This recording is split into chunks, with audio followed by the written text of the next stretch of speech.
here at the hangar, getting ready to share a great word with our friend Ryan about what things are happening in this community and how life here takes flight. Back in just a few.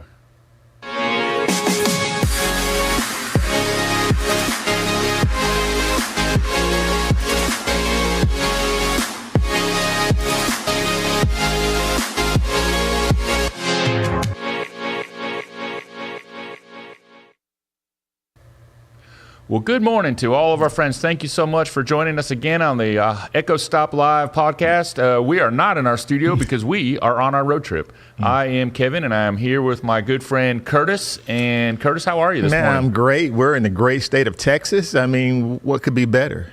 Outside of being in Alabama, of course, but, you know. Well, we are better than in the great state of Texas. We are in the great state of Texas. We are in the community of Brookshire, Texas, and we are here at the hangar where life takes flight. And we are joined by, I will tell you, and I have some pre-knowledge, right? So I'm going to tell you we have a great guest, but what we have here is truly a great man.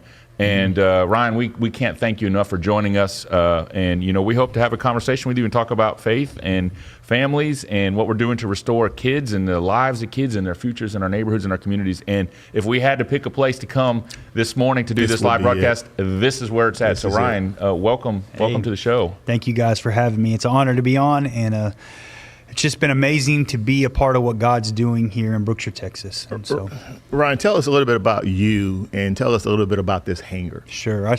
Well, let me start with myself. I'm 44 years old, currently been married 8 years, got 3 baby girls, Eleanor, Scarlett, Addie Mae. And it's always been a dream of mine to be a father. But for many years, all I thought I ever would be was a meth addict. So that's kind of my story. I was a meth addict for 17 years. And I had a radical encounter with Jesus 10 years ago. I had literally lost my mind, was hearing voices, running through the streets of Houston, thinking people were chasing after me that weren't really there, and ended up stealing 2 cars, trashing a hotel room, got arrested. And they put me in a crazy person suit after I got hit with the taser for charging the police. And it was there in the holding tank in a crazy person suit in the Harris County Jail where I fell on my knees and cried out to God. And over the next 23 days, has made himself very real to me, and brought me out to this town I'd never heard of. Spent 8 months in a rehab here, and through his word, through Jeremiah chapter 29, he had told me that he had called me to this community. The scripture actually says, pray for the city where I sent you into exile, for in its welfare you'll find your welfare. So I felt called to this community, and been out here 10 years. And after I felt that call, about a week later, I met a guy named Trey 9, who's a Christian rap artist, founder of Eyes on Me Incorporated. It's the nonprofit we operate out of under. We exist to mentor, disciple, and serve at-risk youth and their families. Well, Trey had came out here in response to 2 suicides and 18 overdoses in the school. And he had used his outreach called Hip Hop Hope, which was a block party for Jesus, to reach these young people in the community. And so this community was very fatherless. I was fatherless. I always loved hip-hop. I didn't even know there was such thing as Christian hip-hop. So when I found out about Hip Hop Hope, I started helping out with Trey every Thursday night. And a few weeks into it, Trey had said, hey, Ryan, we rented a little house here in this community, and we've been praying that God would send a missionary to come live and catalyze stuff in this community while we start Hip Hop Hope in other inner-city communities around Houston. He goes, I think you're him. And I said, yep, I think I'm him too. God was just telling me that he was calling me to this community. I got to tell you, Kevin, you know, we were talking about where should we go as we initiate this call of going to cities and to different areas in the country to identify what others are seeing in their community and what are the things that they hope to gain from coming together. And we came up with this location. This was a location that some folks said, hey, you guys need to go out. You need to see Ryan. You need to see some others while you're out there as well, but you especially need to see Ryan. So, you know, this building out here, this is a hangar. Literally, this is a literal hangar, right? Well, for the most part. But there's some historical facts to this building, right? What can you tell us about it? I surely can tell you. Again, we came out here using that outreach. God said, believing for a community center. And for 3 years, we looked. And God supernaturally provided this space that we're in today.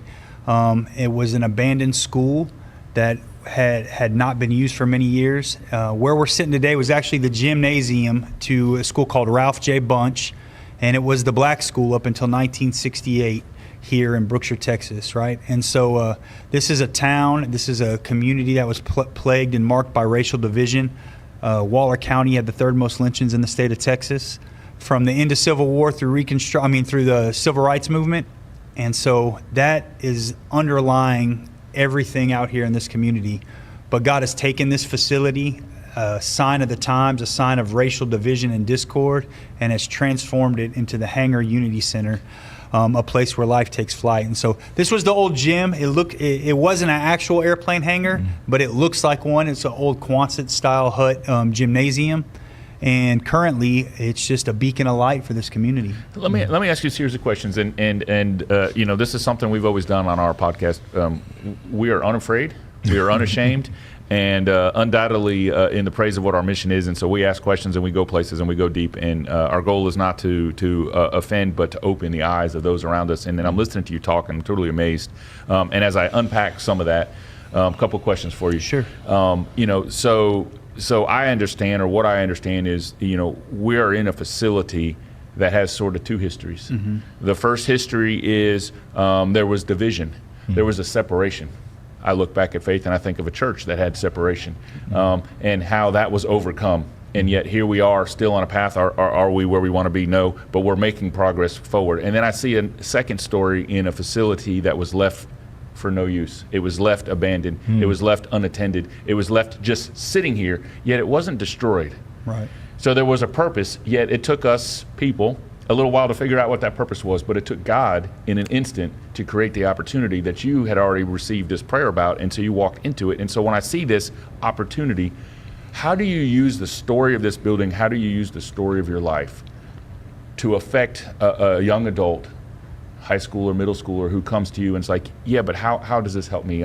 This is what I face every day. Like, I don't have opportunity, and yet we know they do, but they don't see it for themselves. So they don't see the potential for this building that you saw, and maybe they don't see the potential for the life that God sees. How do you bring somebody into this place and change the way they see themselves? Man, I think that's a long process that takes a lot of love, consistency, a lot of long suffering, and a lot of patience. But my spiritual pops, Guy Caskey, always says to always lead with vision. So I'm sharing my testimony. I'm sharing the story of this place as often as possible.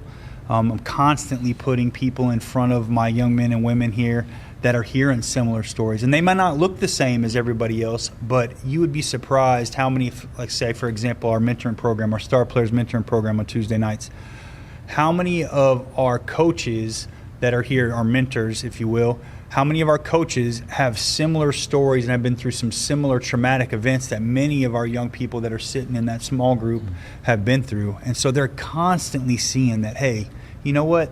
And we might come from a different racial background. We might come from a different socioeconomic background. But, man, these folks have been through real trauma, they have overcome real hardships in life. And God has been faithful to them, have walked them through it. And are they perfect? No. But they've gathered a lot of wisdom. You know what? I think I can do that too. And so I think the more you surround yourself with people of a mind frame heading in a positive direction, that the more that's infectious and it carries. And you've done a great job in setting that up here. You guys do a lot of healing here through a lot of activities. What are some of those activities? Sure. So here on site at the facility, every week we have a ladies program called Wings, Women in God Service. And then we got our mentorship programs for teen boys and teen girls on Tuesday and Wednesday nights. And we got a teen night called the Takeoff every Thursday night where the teens can just come, hang out. They'll hear a short message, but we engage them. And just let them have a good, safe place of refuge, if you will, where they can come and just get away from the noise of the world, the noise of their school, the noise of sometimes of their home environment, right? Or their neighborhood, their street corner, or their apartment complex. And they can just have a peaceful place that they can come. In addition to that, we have a music studio. We do free sports leagues for the kids, completely free. And then we have a trade program where we're teaching kids construction, electrical, plumbing, automotive, welding. And then we also got physical fitness classes, martial arts classes, food distributions.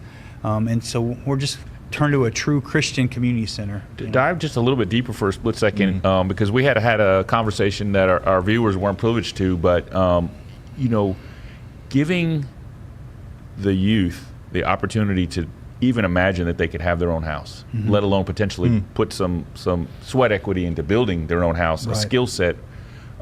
There's so much in that construction that also constructs the person. And you were explaining to us that, whether they're building a shed or something else, they're learning the skills, and the hope is maybe one day to potentially be able to build something for themselves. How do you see the hope in all of that, sort of inspiring them to see beyond just this week? Man, so, for our trade program, for example, the first thing we had to do, it was kind of funny, we wanted to do dog houses right away. So what we had learned that the kids weren't very well versed in fractions. So we had to, one thing I've learned through 10 years of doing this is don't assume anything. Just because of where you think somebody is for their age or where they should be doesn't mean that's where they're at. So we had to recalibrate really quickly and spend the first several weeks on fractions, reading a tape measure. But then, of course, you go into everything that takes to building a house. Of course, you start with the foundation, right? There's spiritual principles in everything that we're doing. Jesus taught in parables. There's so many parables when you begin to work with your hands, and I'm not the most versed person. I can do a hammer and a drill, and I can know some things, but we got the right people in place that can teach those things. And so, we're talking about building a house, we're talking about building a spiritual house, and eventually we're talking about money management, running a business, home ownership, right? We're taking swipes at generational poverty if we can enable and empower people to become homeowners. All stuff that I've learned that I didn't have any schooling for, that I've just learned kind of by failing forward over the past 10 years. We know that an idle mind is the devil's workshop. You guys are fighting that every day by creating workshops. The wood workshop that you guys have, along with all the other things that you're doing to take space in the minds of young people so that it's not void, so there's something that they can actually gravitate to when they're dealing with so many different issues in the community. The other thing I see is that you guys have a real sense of bringing the community into the fold, of trying to create a safe space for the community. A lot of times we look for cities to do this, and when the cities are not doing, or let's say that they are, but it's not adequate, then no one moves forward to help create the space in addition to what's already there to be. But it seems like you guys are doing that.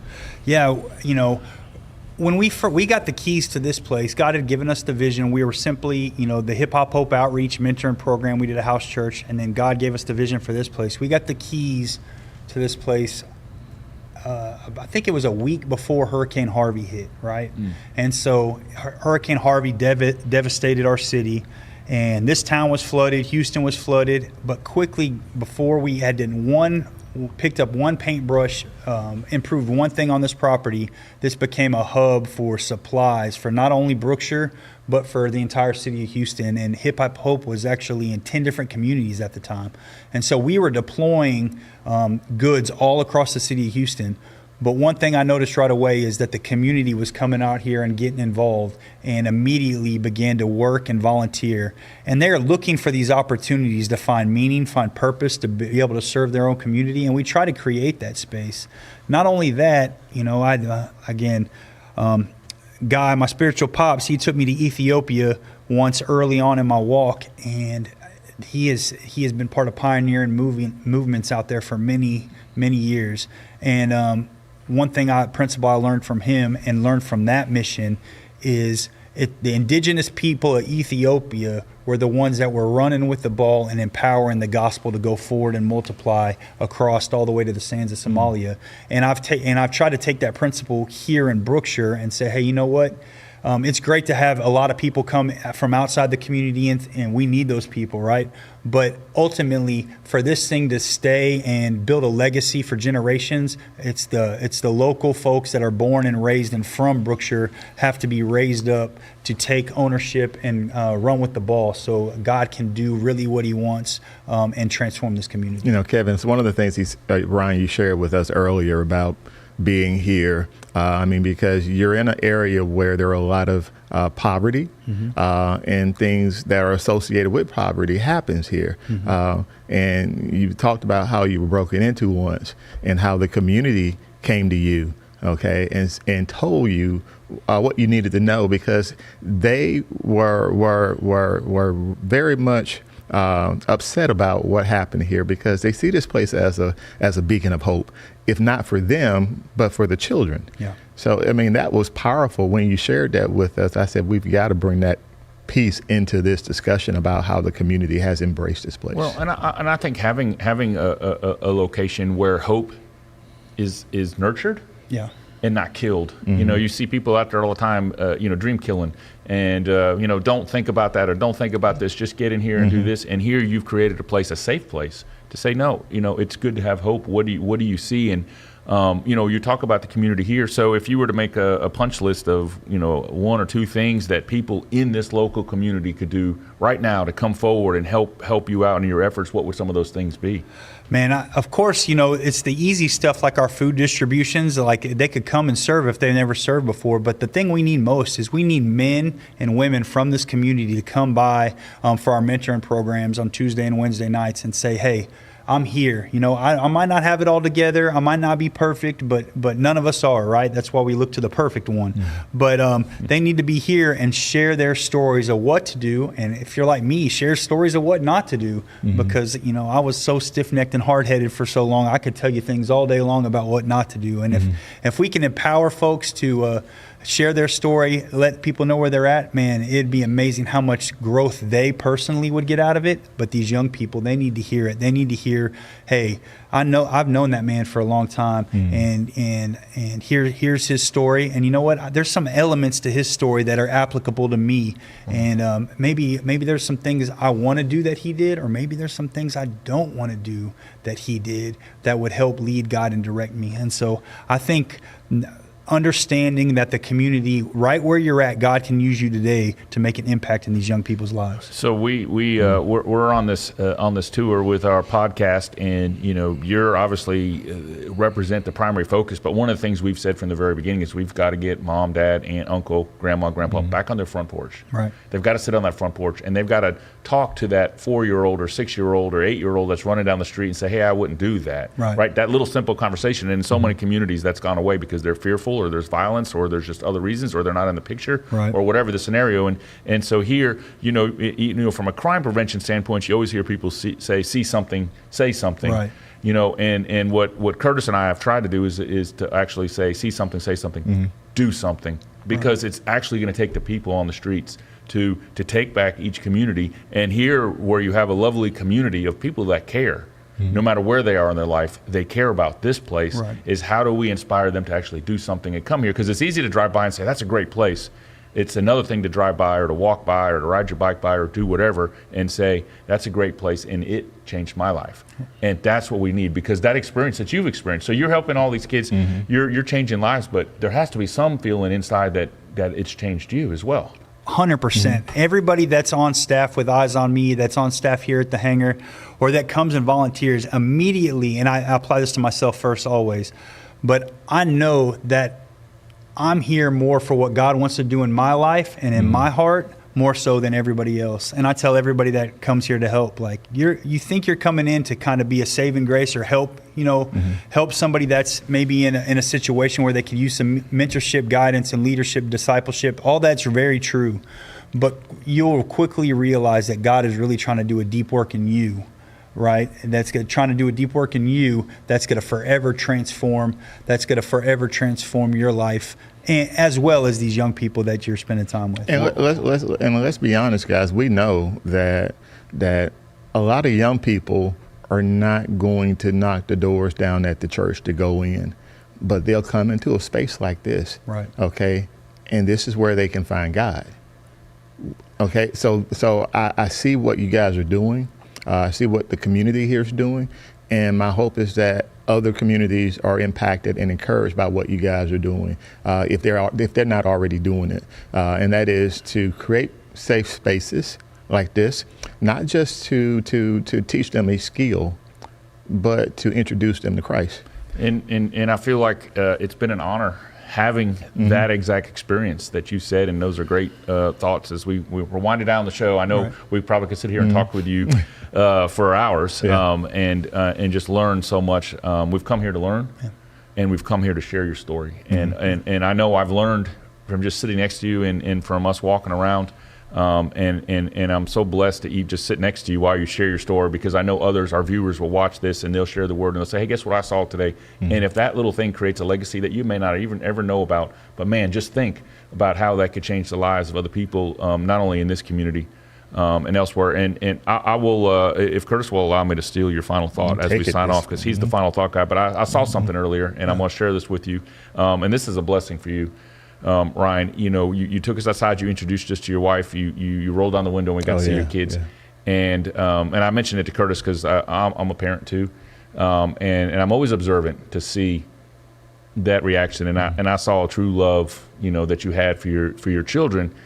And I can't think, as excited as you were in that moment, and your kids are doing their thing. You have an amazing wife. She's taking the kids out, doing their thing. You have this great family that you've built. But for the grace of God, go all of us. And here you are with that our God's looking back down on you with that same exact look on his face, looking at you right here, right now where you sit. And he's got that same look that you had when you rolled down the window to see your daughter. So my final thought for you is, man, just keep doing what you're doing. God's going to keep providing. I believe that. But more importantly, the passion that you have to change these lives, that's going to keep motivating you to go through in God's plan. And so final thoughts for anybody is, if you feel like there's something you can do to make your community different in a better way, do it. And don't sit still.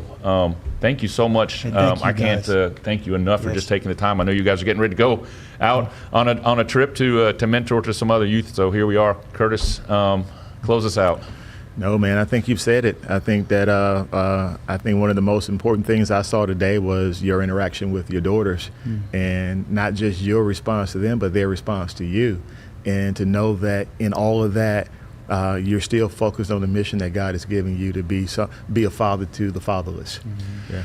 Well, we appreciate you joining us. You tune in every Friday at 8:30 for the Echo Stop Live podcast, and every other day in between where we'll be posting different things. We do appreciate you joining us. For now, we sign out from Brookshire, Texas here at the hangar where life takes flight, and we can't thank our guest, Ryan, for joining us just for a few minutes this morning. So hope you all stay safe. Hope you all find something that you can do and find motivation in what we've had here to talk about today. Thank you. Have a great day.